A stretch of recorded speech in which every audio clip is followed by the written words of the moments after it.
Sports, brought to you by TISO. As Gary, we're down to the final 4 teams, right? And I want to show you this image and get your thoughts.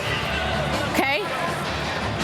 Who do you want to see win their first title of these 4 guys, and why? Okay, I think the middle 2 guys, they will get there. But we're talking about Luka, who's barely 25, Anthony Edwards, who's still 22, Tyrese Haliburton still needs to, he's having a fantastic playoffs. It's Jayson Tatum. He's been in the league the longest. He's going on over a half dozen years in the league. He's led a Celtics team to this stage of the playoffs a handful of times already. He's tasted the bitterness of losing in the NBA Finals on this home court 2 seasons ago to the Golden State Warriors. Nobody is asking or nobody's questioning his validity as a bona fide superstar or a franchise player, but we've seen it happen often in the NBA. Like, there's small windows. Jayson Tatum and Jaylen Brown are going to be here for a while, but when you have the roster that has the ability to win a championship, you have to take advantage of that, right? Like, look how quick the fall off for the Warriors was, right?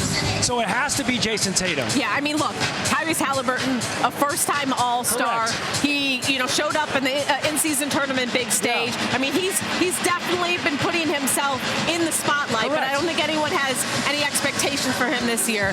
In terms of Anthony Edwards, he's arrived, but people are still just excited Correct. about his arrival. And he's 22. I think Luka and Jayson are on similar kind of playing fields in terms of people getting impatient with them. But And I think there's a little too the way that Luka's style of play, he complains a lot to refs, or people are getting tired of that. But I think ultimately I agree with you. It is Jayson Tatum because he's been on this stage so many years, and he plays for a franchise that has 17 banners. Who's looking for and their talking 18th? to Joe Mazzulla, he basically said that he thinks people are just impatient with his success.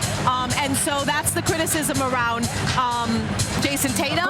And, if they don't make it this time around, then... Well, Luka has a supporting cast this year, and look where they're at, the Western Conference Finals again. So and it's still crazy to think that they're still only 25-26. Sure, yeah. And then you compare it to, say, like a Shai Gilgeous-Alexander, who's also 25-26, but everyone's like, less expectation. We haven't seen you on this stage. Correct. So it is the ultimate compliment to Jayson Tatum that people have these expectations of him.